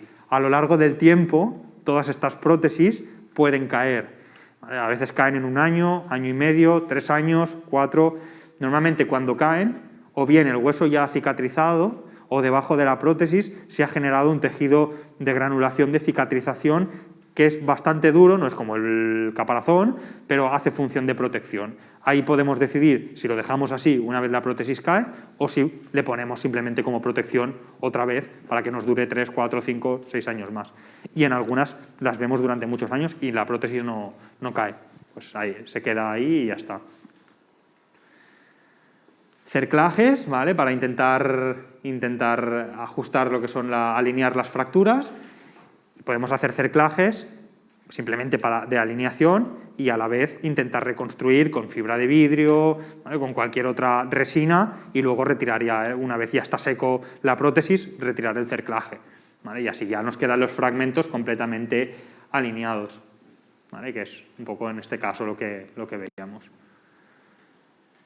Cicatrización por segunda intención. Cuando el propietario está dispuesto y no tenemos lesiones que sean muy, muy extensas, se puede valorar.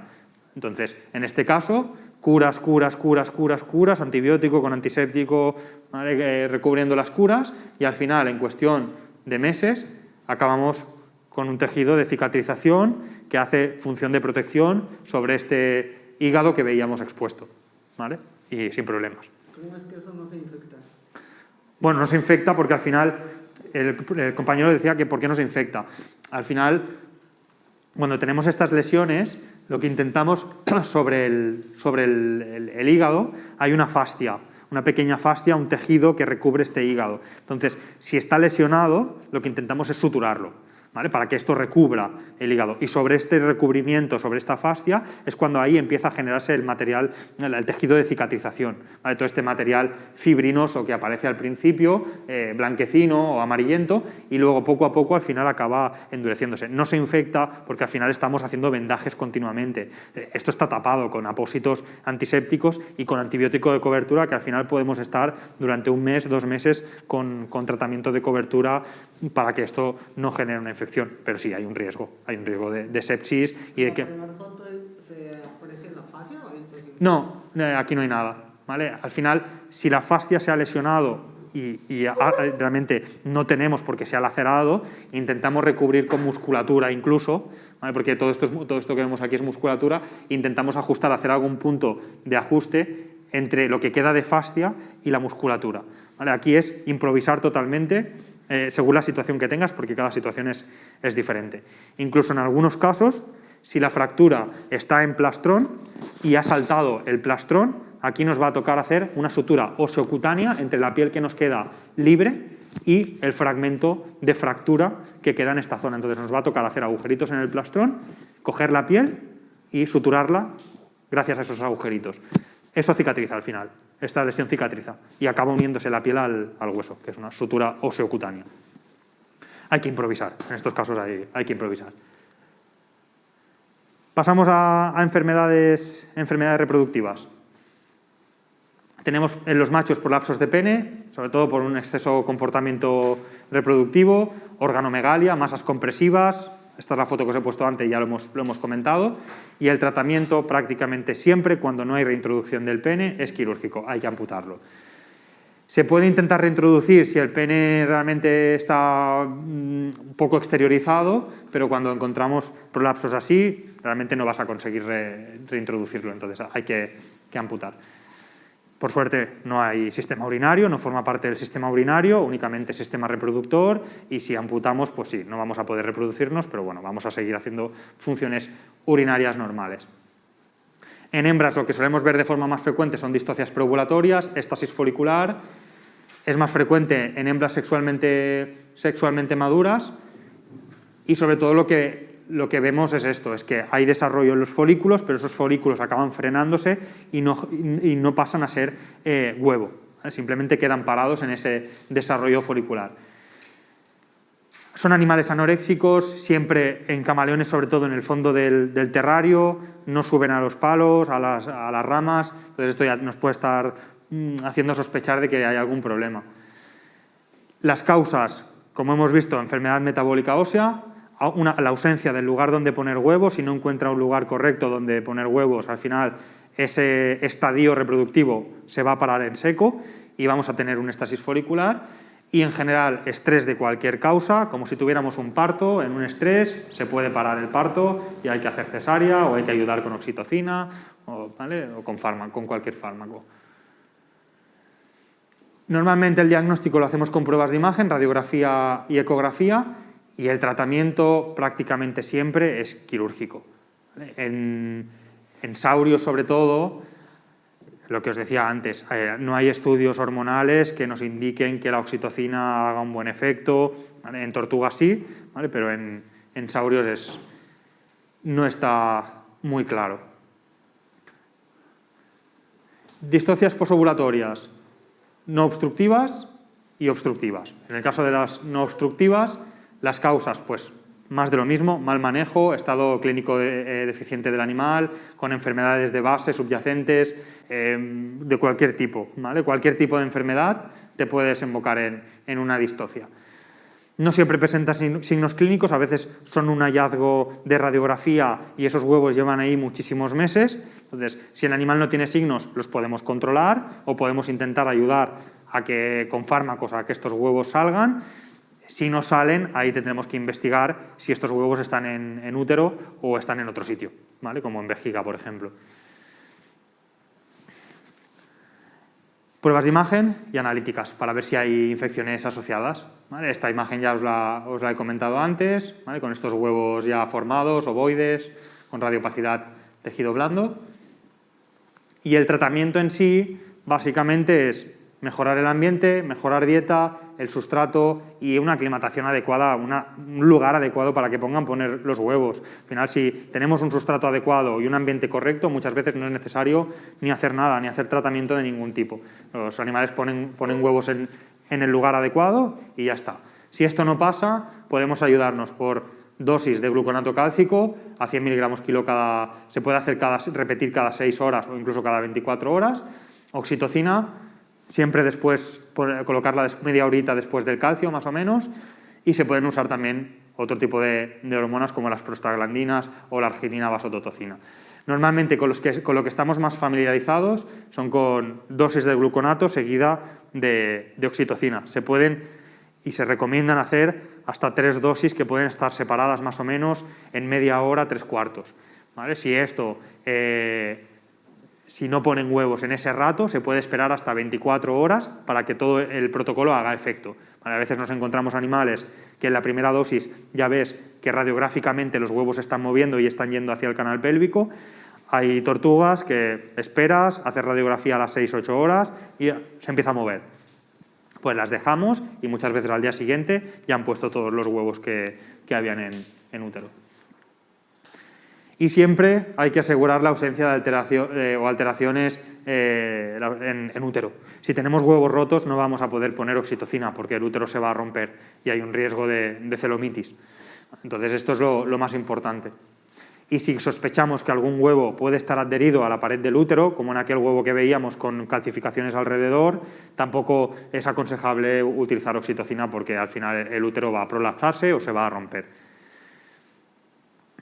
Distocias obstructivas, normalmente por obstáculos en la ovoposición, sean anormalidades en los fetos o en los huevos, normalmente es por un aumento del tamaño respecto al canal pélvico, anormalidades maternales en el canal pélvico, sean fracturas, sea el canal pélvico estrechito, ¿vale? Y por masas incluso intracelómicas que no permite que los huevos pasen de forma correcta. Anorexia y apatía son los signos principales y vemos prolapsos de cloaca, de vejiga o incluso uterinos. Las pruebas de imagen es lo que nos dan el diagnóstico y el tratamiento siempre es quirúrgico. La fotografía es un prolapso uterino. Como hemos visto antes, hay que hacer ovarioesterectomía, hay que vigilar con la adrenal en todas las especies. Y hay diferentes técnicas. Se pueden usar hemoclips, se puede usar electrobisturí o se puede usar sutura como toda la vida. ¿Vale? Esto varía en función del material que tengamos, ¿vale? Y en el centro donde trabajemos. ¿Vale? Pero se puede hacer de cualquiera de las formas. Vejiga de orina, prolapso de vejiga. ¿Vale? Aquí teníamos también una distocia obstructiva. Entramos al quirófano. Si os fijáis, se sigue más o menos lo que son las líneas de separación entre las placas, ¿vale? Excepto los laterales.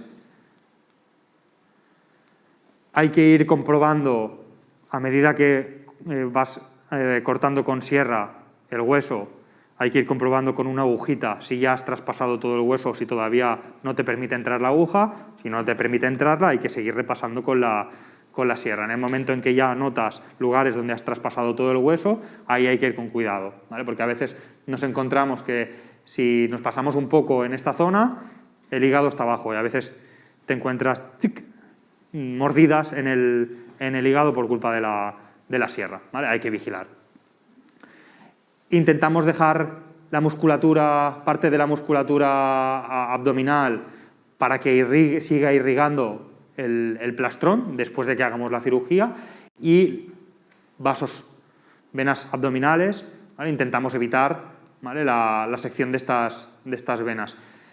Se pueden seccionar porque a veces tenemos accidentes y de forma accidental, nunca mejor dicho, se pueden seccionar. Normalmente no suele haber problemas si se ligan, ¿vale? Pero intentamos evitarlo, ¿vale? Al final no nos interesa tampoco asumir más riesgos. Entonces, en la cirugía podemos entrar por los 3 espacios donde no hay vasos sanguíneos, ¿vale? Podemos incidir en esta zona, en medio o en el otro lateral, ¿vale? En este caso accedí por un lateral, aquí empiezo ya sacando el ovario con parte de los oviductos, aquí tenemos el huevo distócico en el otro oviducto.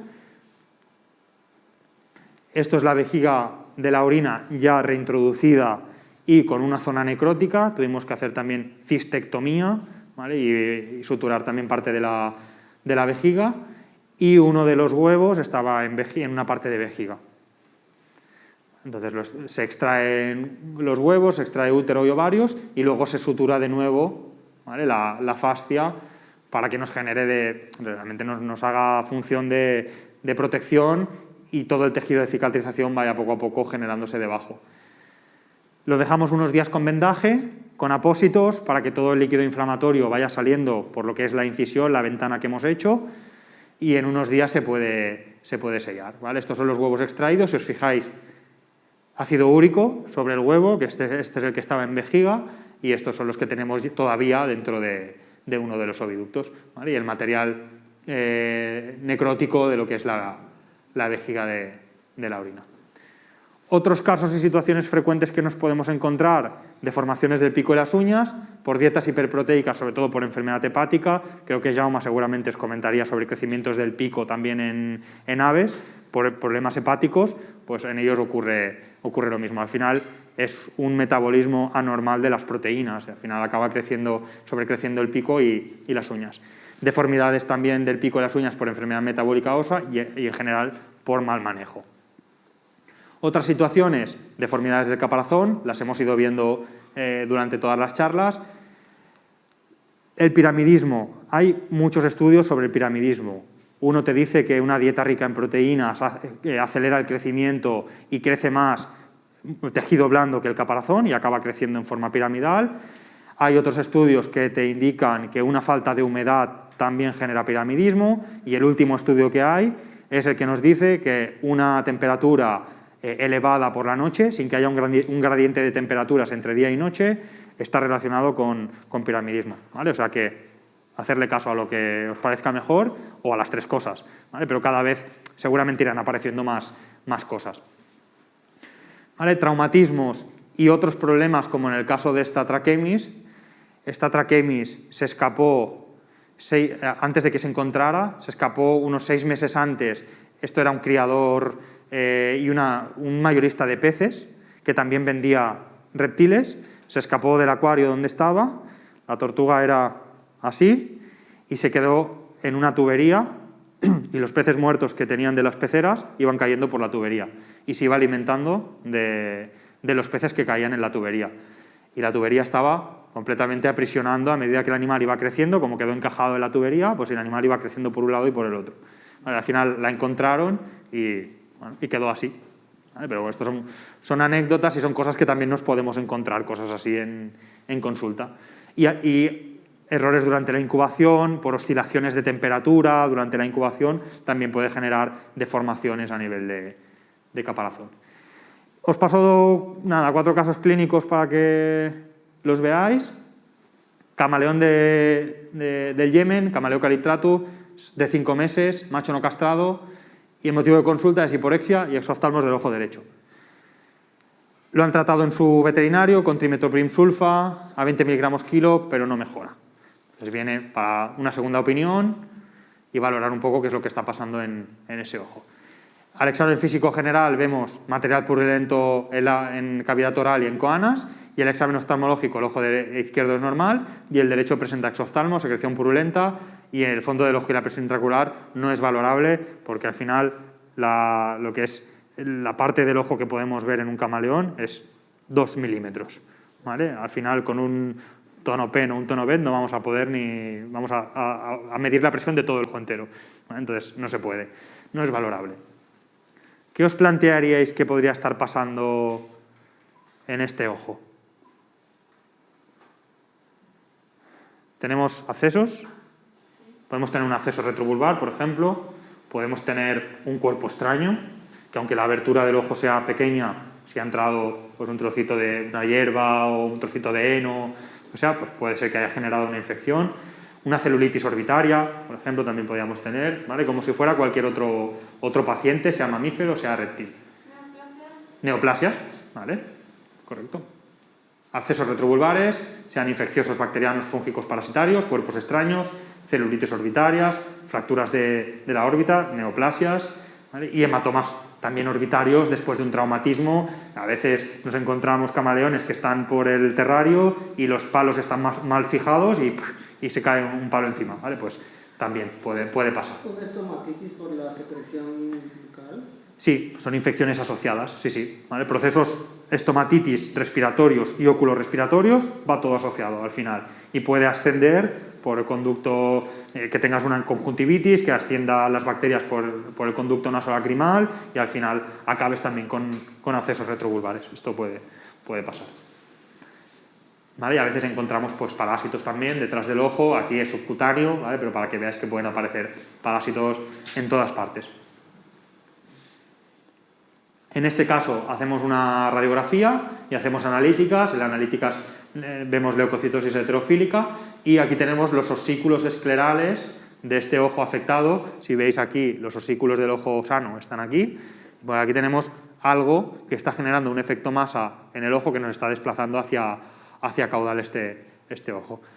Hacemos una eco como método complementario, ¿vale? Y vemos que hay una masa ¿vale? Detrás del ojo está aquí, ¿vale? Y vemos una masa, ¿vale? Hipoecogénica detrás de ese ojo, compatible con absceso / neoplasia, pero normalmente con esta ecogenicidad normalmente es sospechoso de absceso. Como todos los abscesos, este es el ojo normal y ahí tenemos el ojo afectado. Tratamiento inicial, justificado, probablemente, pero al final, como vamos a hacer cirugía, vamos a tener un cultivo, podemos, si queréis, empezar a tratar, luego ya tendremos cultivo y podremos decidir cómo seguir tratamiento. Si no, si la cirugía la vas a hacer ese mismo día, al final coges el cultivo, no vas a tener resultados hasta de aquí 4 o 5 días. Si queremos asumir esos riesgos, los podemos asumir, pero si no, empezamos con antibiótico, ¿vale? Y luego hacemos tratamiento tópico, aparte del sistémico con AINES y con antibiótico, pues lo mismo, pero tratamiento tópico. Tobramicina, ketorolaco, por ejemplo, y lágrima artificial. Tratamiento quirúrgico, podemos entrar por la zona más dorsal del ojo, ¿vale? Al espacio retrovulvar, sin lesionar el ojo, con cariño, y al final pues ya vemos que el ojito lo tenemos en esta zona y todo el resto era secreción, ¿vale? De este absceso retrovulvar.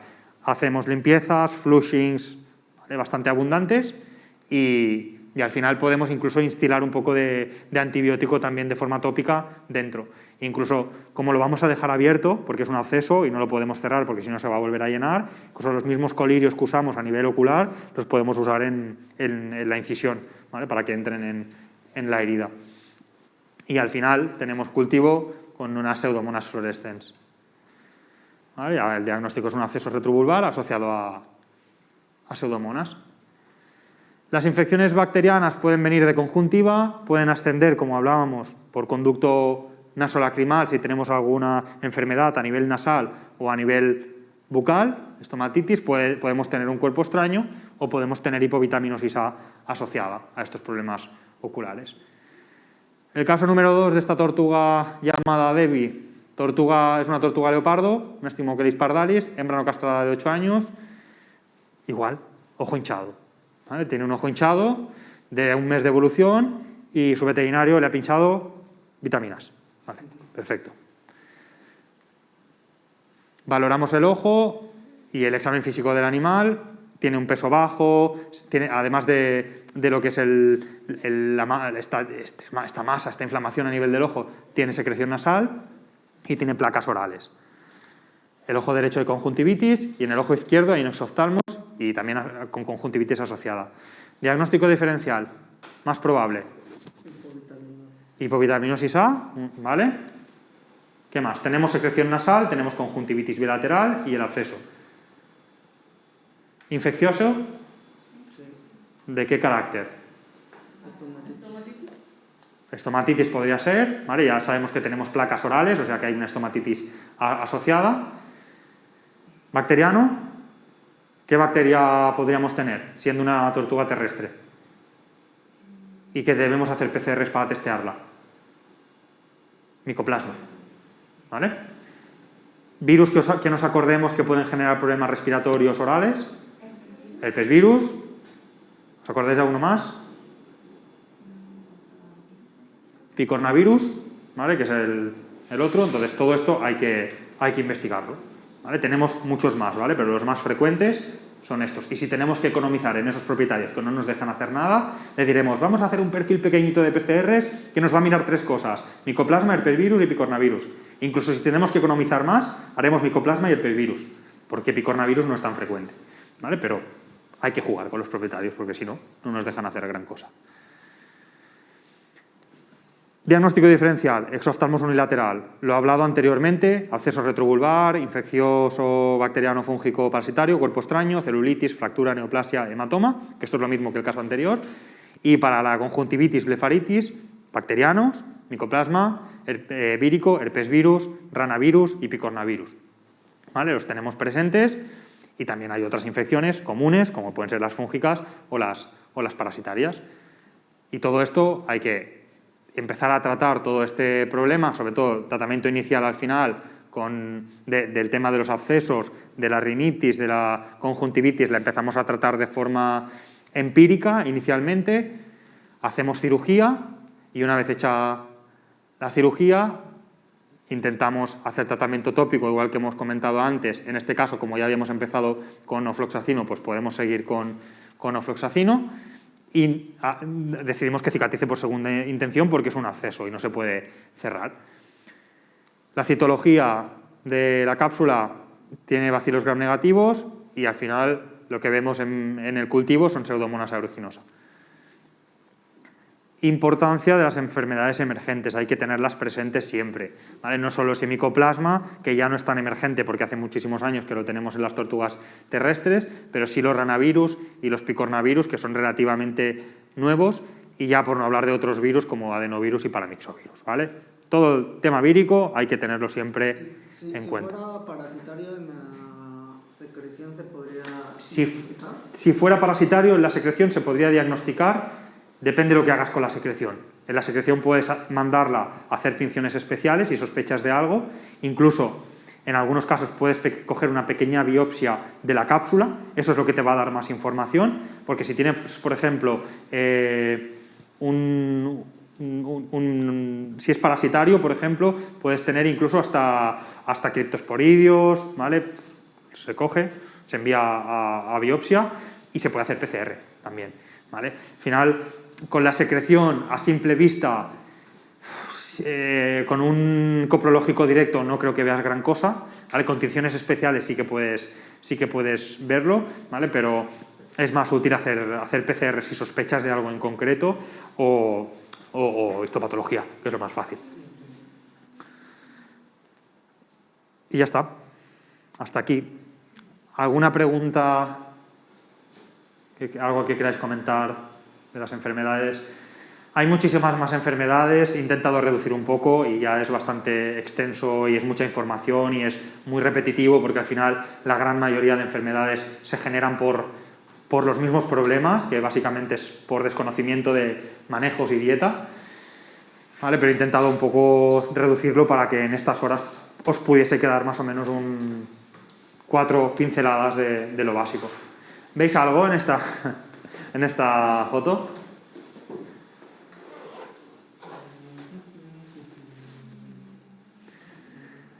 Hay aquí un pequeño camaleón que es un broquesia, también típico de Madagascar. Aquí están los cuernitos, el ojo, y está colgando de la cola del musgo, ¿vale? Estos son muy difíciles de ver también y hay que fijarse mucho para poder verlos. Perfecto, muchas gracias por no dormiros. Tú no, tú yo te he visto durmiéndote por ahí detrás.